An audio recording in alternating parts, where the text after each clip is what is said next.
प्यार पर जोर नहीं। सुबह का समय था और घर में सब लोग नाश्ता कर रहे थे। रिया ने अभी अभी सब कुछ देखा था और उसकी आंखों में एक शरारती मुस्कान आ गई। निशा और राज के बीच हुई छोटी सी तकरार उसे अच्छी तरह से याद थी। जब निशा कमरे से बाहर निकली तो रिया हंसते हुए बोली, अरे तुम तो जैसे अब बहुत बड़ी दोस्त बन गई हो राज के। निशा थोड़ी शर्मीली हो गई, लेकिन उसने कुछ नहीं कहा। क्या कह रही हो रिया? निशा ने चिढ़ते हुए पूछा। रिया ने शरारत से कहा, अच्छा तो तुम दोनों के बीच कुछ पक रहा है। निशा को बहुत शर्म महसूस हुई और उसने सख्ती से कहा, कुछ नहीं पक रहा, तुम झूठ बोल रही हो। लेकिन रिया की हंसी रुक नहीं रही थी। निशा ने जल्दी से अपना बैग उठाया और कॉलेज के लिए तैयार हो गई। जैसे ही वह लिविंग रूम में आई, सबकी नज़रें उस पर थम गईं। उसका लुक कुछ खास था। वह टॉप और जीन्स में एकदम कूल और स्टाइलिश लग रही थी। उसकी मासूमियत और आत्मविश्वास ने सबको प्रभावित किया। राज और सूरज की नज़रें निशा से हट नहीं रही थीं। दोनों चुपचाप उसे देख रहे थे। सूरज ने निशा की ओर बिना कोई प्रतिक्रिया दिए देखा, लेकिन राज का चेहरा तो एकदम बदला हुआ था। उसकी आंखों में कुछ था जो निशा ने ठीक से समझा नहीं। राज ने कुछ कहने के लिए मुंह खोला, लेकिन कुछ भी बोलने से पहले सूरज ने उसे टोकते हुए कहा, कुछ कहने की जरूरत नहीं है, बस कॉलेज जाओ। राज ने एक हल्की सी मुस्कान दी, जैसे वह कुछ और ही सोच रहा हो। निशा को दोनों की नज़रें महसूस हुई, लेकिन उसने कुछ भी नहीं कहा। चलो मैं निकलती हूँ, निशा ने जल्दबाजी में कहा और दरवाजे की ओर बढ़ी। क्या निशा की खूबसूरती ने सच में राज और सूरज दोनों को प्रभावित किया है? निशा जब कॉलेज के लिए तैयार होकर घर से बाहर निकलने लगी, तभी सूरज की माँ, सुमन आंटी, ने उसे रोका। सुमन आंटी का चेहरा कुछ चिंतित सा था और उन्होंने निशा को एक पल के लिए पास बुलाया। बिटिया, तुम बहुत सुंदर लग रही हो आज। सुमन आंटी ने उसे प्यार से देखा। फिर उन्होंने अपनी उंगली से निशा के माथे पर काला टिक्का लगाते हुए कहा, किसी की नजर न लगे बेटा। निशा चौंकी और फिर मुस्कुराते हुए बोली, आंटी आप भी। ऐसा क्या? सुमन आंटी हंसते हुए बोली, सिर्फ एक छोटी सी रिवाज है, कुछ नहीं। बस ये नज़र दोष से बचने का तरीका है। वैसे भी तुम आज काफी खूबसूरत लग रही हो, मुझे डर है कि किसी की नज़र न लगे। निशा को ये सुनकर थोड़ा अजीब तो लगा, लेकिन उसने बड़बड़ाते हुए धन्यवाद आंटी कहा और बाहर निकल गई। जब निशा घर से बाहर निकली तो उसका मन थोड़ा हल्का हो गया था, लेकिन उसे यह महसूस हो रहा था कि सुमन आंटी का कहना कहीं न कहीं सही हो सकता था, क्योंकि कॉलेज जाते वक्त उसे हमेशा लगता था कि कोई न कोई उसकी नज़रें खींच रहा है। जैसे ही वह कॉलेज पहुंचती, हर किसी की नज़रें उसकी ओर मुड़ जाती थीं। उसकी नई फैशन डिजाइनिंग ड्रेस और आत्मविश्वास ने उसे और भी आकर्षक बना दिया था। रात का समय था और सूरज की गर्लफ्रेंड जानवी और उसके माँ पापा सूरज के घर डिनर के लिए आए थे। जानवी का रुखा और हंसी मजाक से भरा अंदाज किसी को भी चौंका सकता था, खासकर जब वह निशा के पास से गुजरती।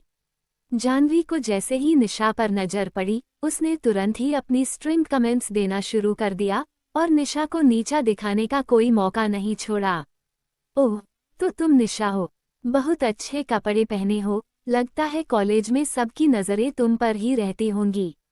जानवी ने मुस्कुराते हुए कहा, लेकिन उसकी आवाज में तीखापन था। निशा को जानवी का ये तरीका बिल्कुल भी पसंद नहीं आया, लेकिन उसने संयम रखा और सिर्फ मुस्कुरा दी। वह जानती थी कि जानवी सिर्फ उसे चिढ़ाने की कोशिश कर रही थी। रिया, जो इस सब को खामोशी से देख रही थी, ने फिर एक अलग ही तरीका अपनाया। वह जानवी को नज़रअंदाज करते हुए निशा की ओर बढ़ी और कहा, तुमने तो काफ़ी अच्छा लंच बनाया है निशा। तुम्हारा स्वाद और स्टाइल दोनों बेहतरीन हैं। निशा को रिया की तारीफ सुनकर अच्छा महसूस हुआ और वह जानवी से थोड़ा दूर हट गई। लेकिन जानवी इसे चुपचाप नहीं छोड़ने वाली थी। वह जानवी के सामने आते हुए बोली, वैसे तुम जानती हो कि मैं और सूरज बहुत अच्छे दोस्त हैं, है ना? रिया ने एक पल के लिए उसे घूरा और फिर उसकी क्लास ले ली। तुम भी जानती हो ना कि दोस्ती में इज्जत होनी चाहिए, लेकिन कभी कभी दूसरों को तंग करना भी अच्छा नहीं होता। ये सुनकर जाह्नवी का चेहरा तमतमाया, लेकिन रिया ने उसकी एक भी बात न सुनी और निशा के साथ चल पड़ी। रात का माहौल था और निशा, राज और रिया घर के बाहर बेंच पर बैठकर आइसक्रीम खा रहे थे। तीनों की बातें मस्ती से भरी हुई थीं और हवा में हल्की ठंडक थी।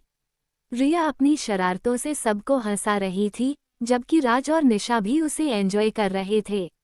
ये पल बहुत ही आरामदायक और खुशमिजाज था। यार, ये आइसक्रीम कितनी जबरदस्त है, रिया ने खुशी से कहा, फिर एक बड़े कौर में आइसक्रीम डाली। निशा हंसते हुए बोली, हाँ, और तुम हमेशा सबसे पहले खत्म कर देती हो। राज ने हंसते हुए कहा, बस अब तुम दोनों के बीच तर्क शुरू हो जाएगा तो मैं चुप रहूं। इसी दौरान राज ने अचानक महसूस किया कि कहीं सूरज की नज़रें उन पर थीं। वो खिड़की से उन्हें देख रहा था, लेकिन उसने ध्यान से देखा कि सूरज का चेहरा एकदम सख्त और चिंतित था। सूरज की नज़रें सीधे निशा पर थीं और वह कुछ सोच रहा था। राज ने ये देखा और निशा की ओर इशारा किया, तुम्हारा भाई कुछ अलग ही सोच रहा है लगता है। निशा ने देखा कि सूरज खिड़की से बाहर की तरफ देख रहा था। उसकी आंखों में कुछ था जो वह छिपाने की कोशिश कर रहा था। निशा ने एक पल के लिए उससे नजरें मिलाने की कोशिश की, लेकिन सूरज ने अपना चेहरा घुमा लिया और फिर से खिड़की में झांकने लगा। क्या बात है सूरज, रिया ने मजाक करते हुए कहा, कहीं तुम भी हमारी बातों में शामिल होना चाहते हो। लेकिन सूरज ने कोई जवाब नहीं दिया। उसका ध्यान कहीं और था। रात का समय था और रिया की मां किचन में सफाई कर रही थीं।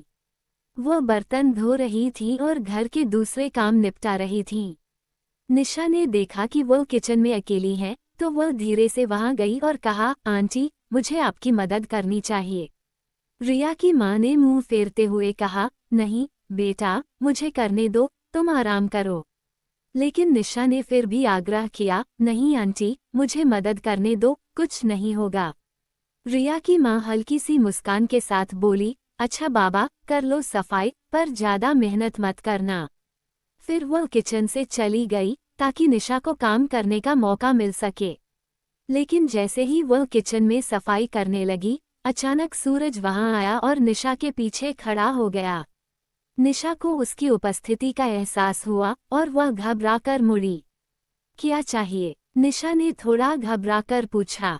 सूरज ने उसे एक हल्की सी मुस्कान देते हुए कहा, पानी पीने आया हूँ। वैसे राज के साथ बहुत जल्दी दोस्ती कर ली है न? निशा को सूरज का ये सवाल थोड़ा अजीब सा लगा और उसने थोड़ा झिझकते हुए कहा, हाँ, राज अच्छा लड़का है, इसलिए जल्दी दोस्ती हो गई।